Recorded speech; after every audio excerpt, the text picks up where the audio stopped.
sama dengan ibrah. Kenapa sejarah di dalamnya ada ibrah? Bismillahirrahmanirrahim. Assalamualaikum warahmatullahi wabarakatuh. Waalaikumsalam. Alhamdulillahirabbil alamin. Wa bihi nasta'inu ala umuri dunya waddin. Wassalatu wassalamu ala nabiyyina Muhammadin wa ala alihi wa sahbihi ajma'in. Allahumma inna nas'aluka ridhaka wal jannah wa na'udzu bika min sakhatika wan nar. Allahumma inna nas'aluka al-'afwa wal 'afiyata fid dunya wal akhirah. Allahumma inna nas'aluka 'ilman nafi'an wa rizqan thayyiban wa 'amalan mutaqabbalan. Subhanaka la 'ilma lana illa ma 'allamtana innaka antal 'alimul hakim. Amma ba'du. Ini jamaah Masjid Ar-Raja, hafizahumullah. Semoga Allah Subhanahu wa taala senantiasa menjaga antum semuanya, melindungi antum semuanya, memberikan kasih sayang dan rahmatnya kepada antum semuanya. Alhamdulillah, bersyukur kita panjatkan kehadirat Allah Subhanahu wa taala dalam kondisi apapun, dalam keadaan apapun. Kita masih dimudahkan oleh Allah Subhanahu wa taala untuk beribadah, untuk menambah pundi-pundi amal kebaikan kita sebagai bekal untuk bertemu Allah Subhanahu wa taala di akhirat kelak.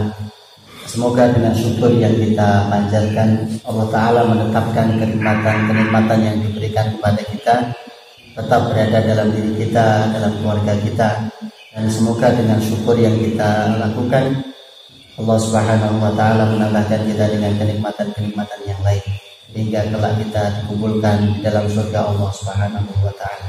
Salawat dan salam kita sanjungkan kepada teladan kita, kedua hasanah kita, baginda Rasulullah Muhammad sallallahu alaihi wasallam. Kita berharap kelak bagi umatnya dan semoga kelak kita mendapatkan syafaat dari baginda Rasulullah Muhammad sallallahu alaihi wasallam. Sebelum saya menyampaikan apa yang pertama-tama saya ingin akan diri dulu.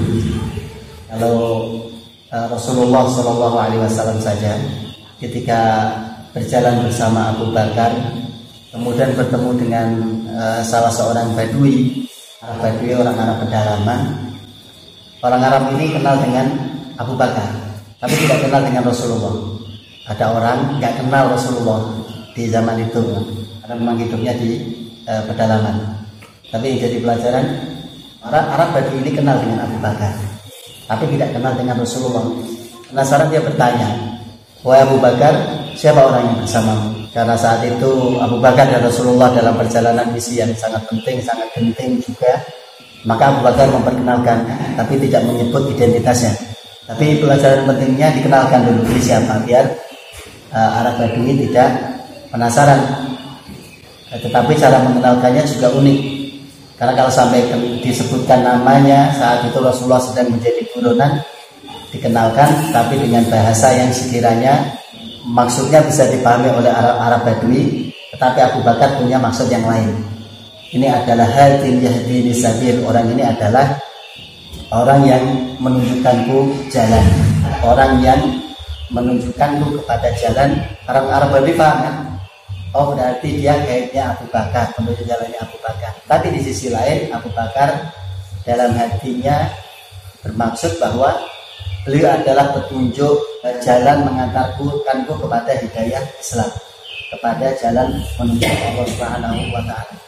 Tapi pelajarannya adalah kalau ada orang asing dan orang butuh tahu, maka harus dikenalkan. Nama saya Mutahidin, nama panggilannya Adin, jadi biar lebih mudah dipanggil Adin. Kalau panggil nama asli Mutahidin, saya yakin lah, saya sebut 3 kali pun jenengan keluarga akan ingat siapa tadi namanya, paling nanti nanya lagi. Jadi nama panggilannya Adin. Saya temannya Ustaz Latif, muridnya Ustaz Latif, bareng-bareng di Kutab Al-Fatih Semarang. Jadi hubungi Ustaz Latif, diminta untuk berkunjung ke Masjid Ar-Raja ini. Dan ini kedatangan saya yang kedua sebenarnya. Di kesempatan yang baik ini, yang mulia ini, kita juga akan mengerjakan atau melaksanakan ibadah yang mulia, yaitu belajar bareng, menuntut ilmu bareng. Kita belajar tentang kehidupan Rasulullah Muhammad SAW. Karena kalau dalam ilmu ada kaidah inna syarafal ulum bisyarafil ma'lum. Sesungguhnya ilmu itu bisa diketahui apakah ilmu penting atau tidak, apakah ilmu ini mulia atau tidak, apakah ilmu ini dibutuhkan bagi seorang muslim dan kebutuhannya mendesak atau tidak, tergantung pada objek pembelajaran ilmu itu sendiri. Ukuran ilmu itu mulia atau tidak adalah objek pembelajarannya tentang apa. Kalau objeknya adalah tentang mengenal Allah Subhanahu wa Ta'ala, mengenalkan kita kepada Allah, kepada Rabb kita, mengajarkan kepada kita bagaimana cara berinteraksi kepada Allah yang baik, bagaimana cara kita mengabdikan diri kepada Allah yang baik, maka itu ilmu yang mulia, ilmu yang agung. Karena itu kebutuhan kita di dunia ini adalah untuk beribadah kepada Allah. Kalau tidak tahu caranya beribadah kepada Allah, ya gimana caranya? Ibaratnya kita memberikan taktik kita, tapi kita sudah menganggapnya benar, tapi caranya salah. Tentu di mata objek yang kita berbakti kepadanya, tentu tidak akan diterima bakti kita. Kalau objek yang menjadi pembelajaran kita adalah kehidupan Rasulullah Muhammad SAW, sementara kita butuh kepada beliau, dan tanpa beliau tidak mungkin kita tahu cara beribadah kepada Allah. Tanpa beliau kita tidak akan mungkin tahu Islam itu seperti apa. Tanpa beliau kita tidak akan pernah mengenal bagaimana kita menjalani kehidupan kita di dunia ini dengan baik, dan bagaimana kita nanti di akhirat juga mendapatkan kehidupan yang baik. Maka mengenal Rasulullah adalah termasuk ilmu yang mulia, ilmu yang agung. Tanpa mengenalnya jadi kita akan tersesat. Tanpa mengenalnya ibaratnya Allah Ta'ala hadirkan petunjuk kita, bekal kita hidup di dunia, petunjuknya adalah Al-Quran. Tapi kalau cuma Al-Quran saja, tidak ada yang menerjemahkan kepada kita, tidak ada yang membahasakan dalam kehidupan sehari-hari kepada kita, tentu kita tidak akan bisa mengambil faedah dari petunjuk tersebut. Ibarat kita bepergian ke satu tempat yang kita tidak tahu, belum pernah berkunjung ke tempat itu sama sekali, belum pernah mendatangi tempat itu sama sekali, bahkan bayangannya belum tahu nanti seperti apa. Tiba-tiba kita disodori map, disodori peta, disodori petunjuk arah. Tapi kalau cuma map saja kita tidak tahu cara menggunakannya, bahkan bahasa yang digunakan di dalamnya kita tidak paham, gimana kita mau sampai dengan tujuan kita? Maka Rasulullah Muhammad SAW Allah hadirkan untuk kita, untuk membimbing kita, untuk membahasakan petunjuk-petunjuk Allah kepada kita, agar kita mudah mengambilnya. Maka mempelajari kehidupan Rasulullah Muhammad SAW adalah bagian yang penting dari kehidupan kita sebelum ilmu-ilmu yang lain. Mau tidak mau Muslim harus menyediakan waktunya, meluangkan waktunya untuk mempelajari kehidupan Rasulullah Muhammad SAW. Bisa jadi di masjid ini tidak akan cukup mendapatkan banyak ilmu, silakan cari ilmu sebanyak-banyak di tempat yang lain, melalui media yang lain, untuk mengenal Rasulullah SAW dengan sangat baik. Kalau hari ini kita sering mendengar kalimat kembali ke Al-Quran dan Sunnah, kita mengikuti Sunnah. Nah, bagaimana mau mengikuti Sunnah kalau Rasulnya saja tidak kenal? Yang kenal cuma tanggal lahirnya, yang diperingati cuma pas lahirnya saja. Kemudian kehidupan di dalamnya tidak tahu, ujung-ujungnya wafatnya saja yang diketahui. Jadi apa bedanya dengan kita mengenal tulisan di batu nisan? Yang tertulis nama, tertulis lahir, kemudian tertulis tanggal wafatnya. Padahal bukan itu yang Allah inginkan ketika kita mengenal sosok Rasulullah SAW. Laqad kana lakum fi Rasulillahi uswatun hasanah. Sungguh telah ada untuk kalian semuanya dalam kehidupan Rasulullah Muhammad SAW uswah hasanah, teladan yang baik. Nah, teladan itu yang ingin kita ambil, dan tidak mungkin kita bisa mengambil teladan dari beliau kalau kita tidak mengenal beliau dengan baik. Nah, semoga majelis ini yang sederhana ini semoga menjadi wasilah kita untuk mengenal baginda Rasulullah Muhammad SAW.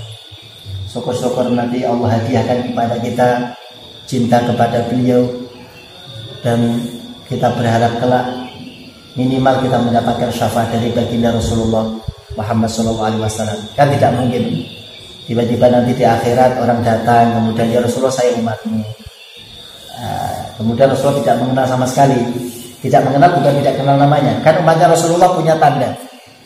Dari kiamat itu umatnya Rasulullah punya tanda khusus yang Rasulullah tidak perlu kenal namanya satu persatu, Tapi begitu melihat tandanya di wajah masing-masing, Rasulullah tahu itu umatku, berhak mendapatkan minuman yang diambilkan oleh Rasulullah dari telaga beliau yang kita kenal dengan telaga Al-Kautsar itu, diambilkan oleh beliau dari tangan beliau, kemudian disuguhkan kepada kita sebagai umatnya.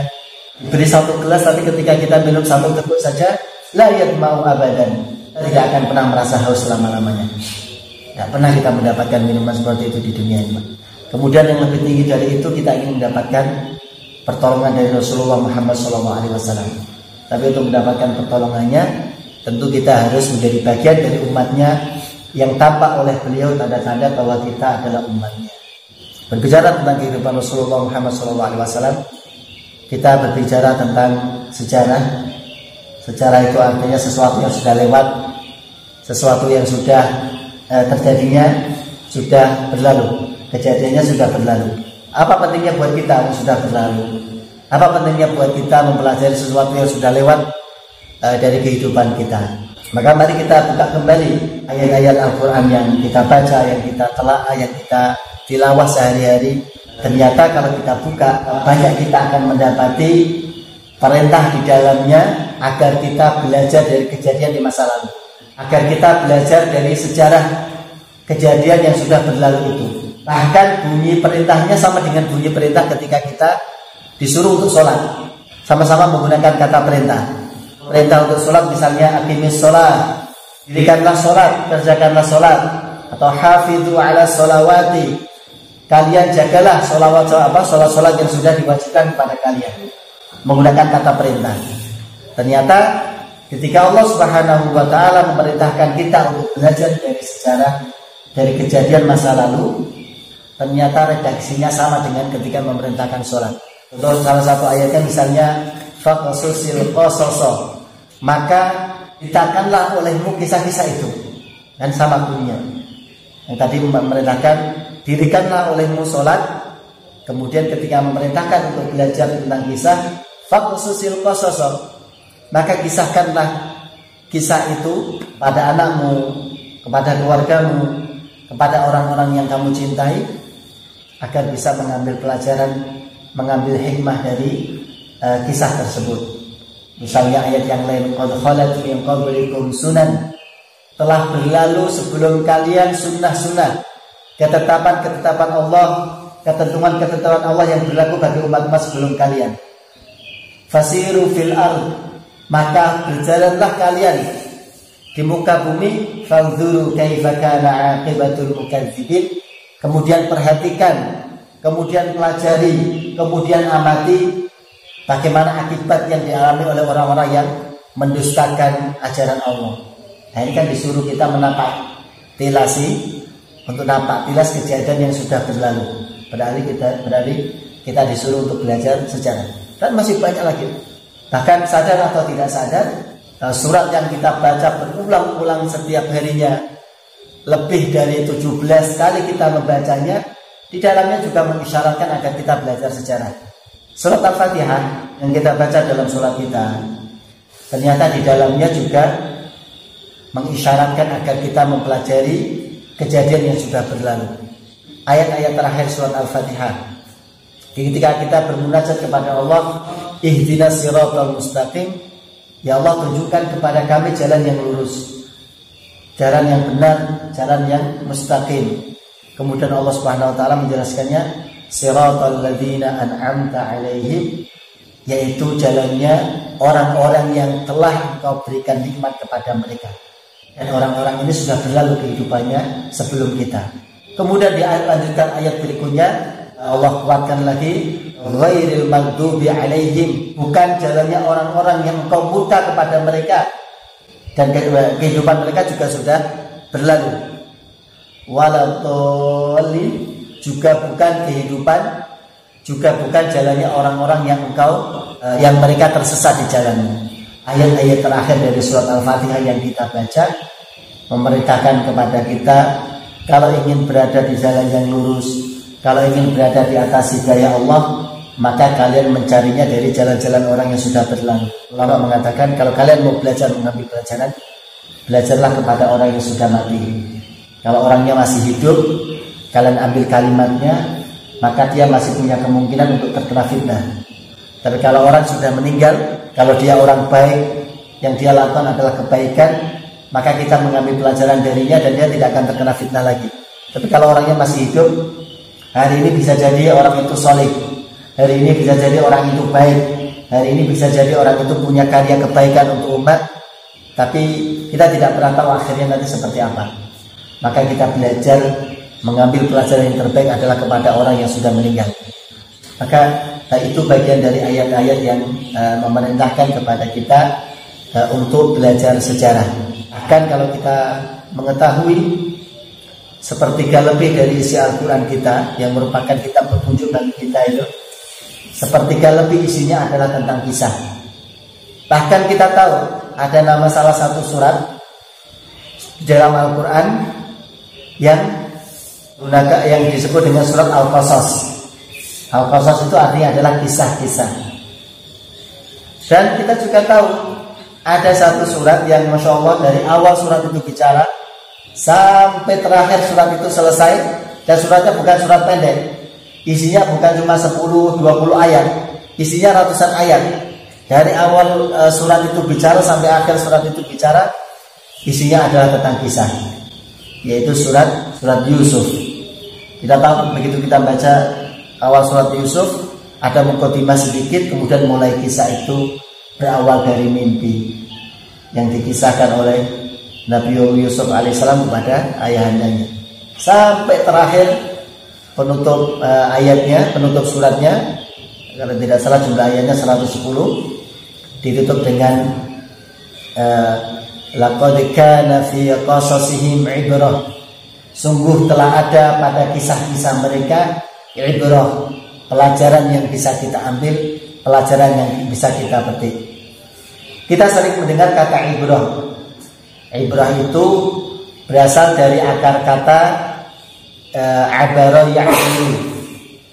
Ya, kalau bahasa kita ada tempat menyeberang dari satu sisi jalan ke sisi yang lain.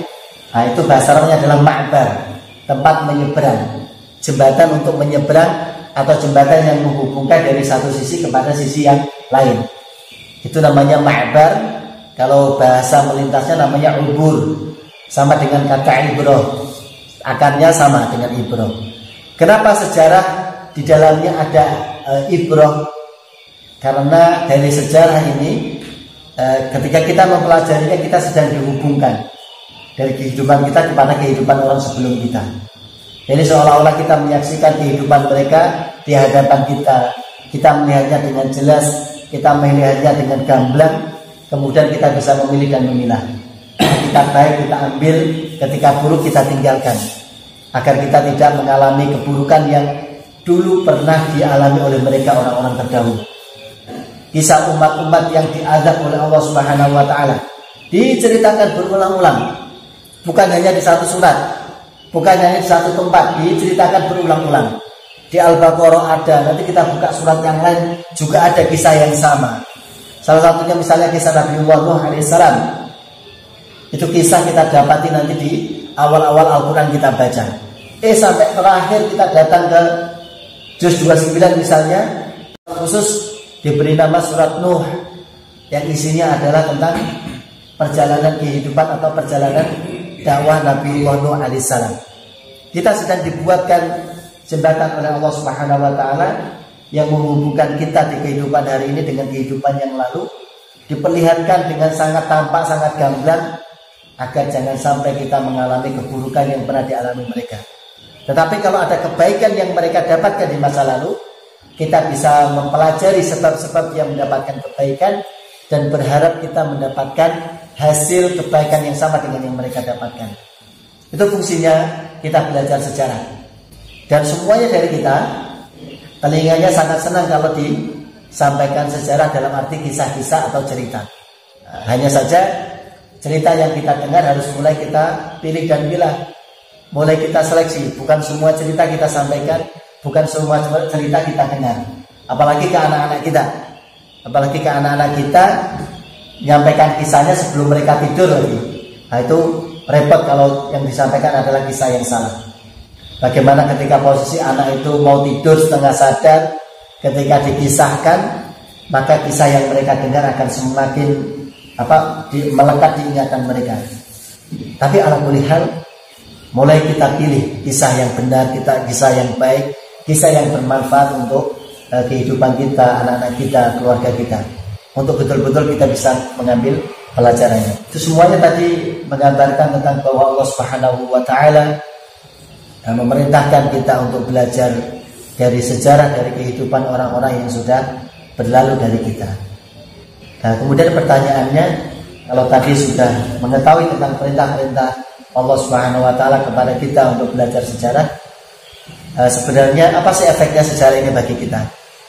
Atau apa fungsinya sejarah ini bagi kehidupan kita hari ini? Kasus-kasus yang ada di dekat kita yang tentu kita sedikit banyak mendengarnya. Kita nanti akan tahu bahwa sejarah itu punya kekuatan yang sangat besar. Sejarah itu punya pengaruh yang sangat kuat. Bahkan tidak jarang sejarah ini dimanfaatkan oleh orang-orang jahat, orang-orang yang ingin berniat keburukan. Tidak lama, di bulan-bulan lalu, di bulan yang lalu tepatnya, kita mendengar rame-rame di media sosial kita salah satu paham terlarang di Indonesia yang ingin dimunculkan, yang ingin dibangkitkan lagi, yang ingin mendapatkan payung untuk boleh disebarkan di Indonesia ini. Salah satu alat yang mereka gunakan untuk menjalankan misi mereka adalah sejarah. Baik dengan mengubah sejarahnya, memalsukan sejarahnya, atau dengan ingin menghapus sejarah itu. Kita tahu kisah komunis yang ingin memunculkan ideologinya kembali. Apa yang mereka lakukan? Mereka merubah sejarah, memanipulasi sejarah yang ada, yang tadinya mereka adalah pelaku kejahatan itu dirubah seolah-olah mereka adalah korbannya, seolah-olah mereka adalah orang yang layak mendapatkan simpati. Mereka belajar dari sejarah masa lalu, baik dengan cara dirubah, ditambahkan, diganti, atau kalau perlu dihilangkan. Orang tidak lagi kenal dengan sejarah tentang mereka. Dan kita tahu, kalau di tahun-tahun yang lalu hampir setiap tahun di bulan yang sama kita bisa menonton film yang sama, diulang-ulang setiap tanggal 30. Entah motifnya apa, tapi kita tahu.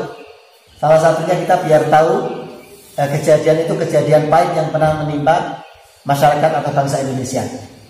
Tapi kemudian berganti pemerintahan, kita tahu mulai pelan-pelan ada yang ingin memunculkan, ada yang tidak. Nah, itu salah satu buktinya. Ternyata sejarah ini sangat efektif. Ingin membuat orang tergugah, membuat orang bangkit, ada di sisi lain dibuat betul-betul buta biar tidak punya gambaran sama sekali. Dulu waktu kecil sering banget nonton film itu. Walaupun kita takut tapi tetap kita nonton. Tapi mulai sekarang seolah-olah kita sudah tidak punya respect lagi dengan film itu. Mau ada mau tidak, kita tidak peduli. Tapi lihat, ternyata begitu pemerintah atau yang punya kepentingan ingin menjalankan agendanya, ada yang dimunculkan, ada yang tidak. Di sisi lain ada yang dimunculkan, tetapi tokohnya siapa yang ditampakkan terus. Nah, itu salah satunya. Salah satu bahwa sejarah ini sangat efektif. Kejadian yang belum lama juga, bahagian yang dialami oleh umat muslim, beralihnya museum menjadi masjid, di dalamnya dikumandangkan lagi azan, di dalamnya digunakan lagi untuk bersujud kepada Allah Subhanahu wa taala dan sebagainya. Hagia Sophia, lagi-lagi semuanya berkaca kepada sejarah. Yang ingin merubahnya menjadi masjid juga menggunakan dalil sejarah bahwa ini adalah dulu milik kaum muslimin, kepunyaan kaum muslimin. Di sisi lain, orang yang tidak setuju, yang menolaknya juga menggunakan fakta sejarah. Terlepas sejarahnya benar atau tidak, tapi sama-sama menggunakan sejarah. Mengatakan ini dulu adalah dirampaslah, mengganggu hak umat yang lain atau sebagainya. Yang jelas, lihat kekuatan sejarah. Seandainya yang merubahnya jadi masjid tidak tahu sejarah masjid itu seperti apa, tentu serangan-serangan yang muncul tidak akan bisa dipatahkan. Tetapi karena memahami sejarah dengan sangat baik bahwa ini milik kami, ini berhak untuk kami rubah menjadi rumah Allah, maka tidak ada lagi yang mereka yang bersuara menentangnya pun tidak ada efeknya, tidak perlu dihiraukan maksudnya.